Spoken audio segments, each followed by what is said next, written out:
Hello. Today I have brought to you the deadliest weapon known to humanity. This weapon is capable, and has already, started wars, destroyed entire countries, and taken millions of innocent lives. And unlike nuclear bombs, missiles, and rifles, this weapon is freely available for purchase. Moreover, each person in this room uses it from time to time. But what we often don't realize is how this weapon may be, and is, turned against us. Even though computers and phones are mostly used today rather than pens, the essence remains the same. The deadliest weapon known to humanity is information, and how one may use it, the handwriting they use to present the information to the public. It was the manipulation of information that convinced the German public of the insidiousness of Jews and thus justified the discrimination against them. Americans of the evil of communism and thus justified the discrimination against communists. And the Soviet population of the misery of the capitalist world and thus discouraged any opposition and dissidence. Those are examples from the 20th century. A lot has changed since then. So, how are things in the present day? The world we live in today is more technologically advanced than ever. And its technological miracle is not just about the new striking inventions. It is also about how accessible things have become for the general public. The first thing we all do in the morning is check our phones. And the first thing a lot of you do in that moment is obviously checking the news. The urge to stay informed about what is happening in the world is completely normal and reasonable, considering how aware the population is today of social issues. But let me ask you this. How often do you question the information that you read, see on social media or on the news, hear in podcasts, and so on? How often do you doubt what you are told and check the information you are given before forming your opinion on the subject? Research shows most people believe they do possess critical thinking skills. According to a study by the Pew Research Center, 45% of American adults are confident in their ability to recognize fake news, and 40% are very confident in their ability. However, according to a different study by the Reboot Foundation, the half of the people questioned only sometimes, rarely, or never seek people with opposing viewpoints to engage in a discussion. And this is very dangerous, as it means those people can easily fall victims to propaganda. Let me present an example to you. You probably heard about the 2023 French protest due to the pension age being raised from 62 to 64. Here are some facts regarding the reform and the protest that followed. The reform was not against the French Constitution.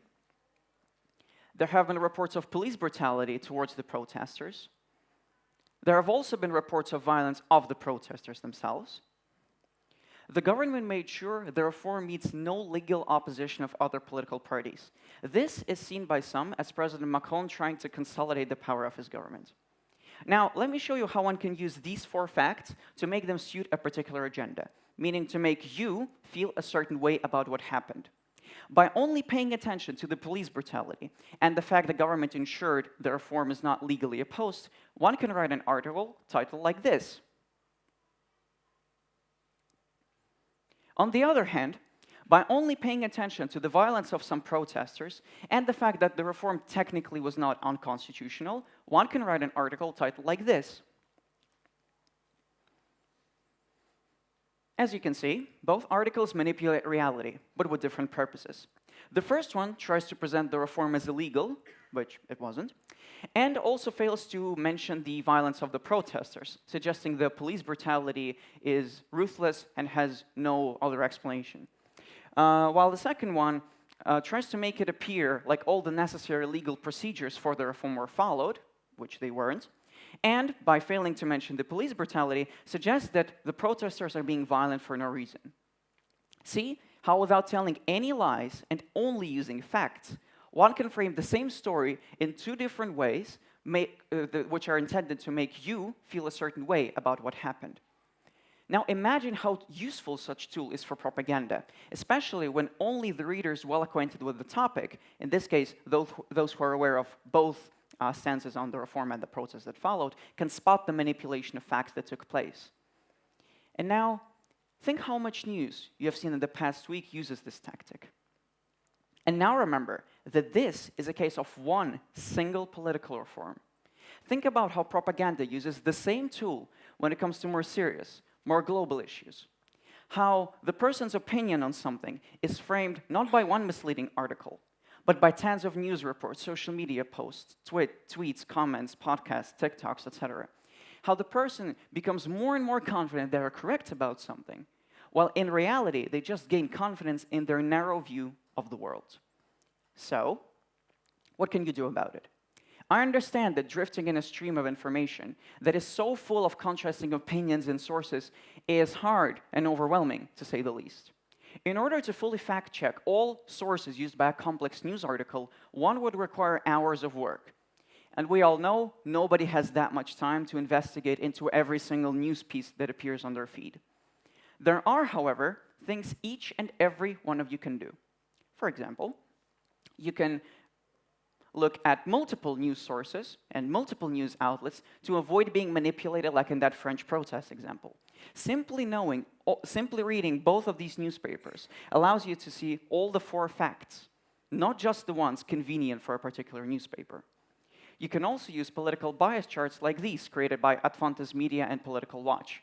Here you have the different news sources of the United States and Spain, and the extent to which they are biased in favor of either left-wing or right-wing position.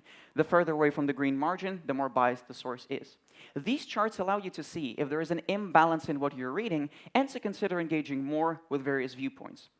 For example, if you look at such a chart and notice you only read left-wing sources, you should open your mind for some right-wing opinions too. If you only consume right-wing content, you should also consider some of the left-wing perspectives. Living in an environment that does not encourage independent thinking is quite challenging. A highly biased family, classmates, neighborhood that opposes any disagreement is likely to discourage your independent thinking and research.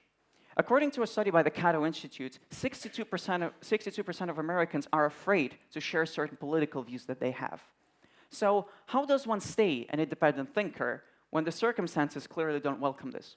Well, this time we should thank the internet, for it allows you to find tons of information on any subject without societal constraints. Translators facilitate understanding sources written in different languages.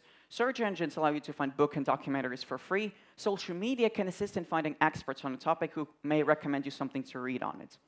So why not delving deeper into the world of information? I'm sure you will like it. Working with information is hard. It is demanding. It is not an easy skill to acquire. And at the same time, it is an essential ability for a 21st century person, especially a politically active one. Next time you read a piece of news, or try to prove something to someone on the internet, or in real life, ask yourself, am I holding the pen, or am I the one guided by it? Thank you.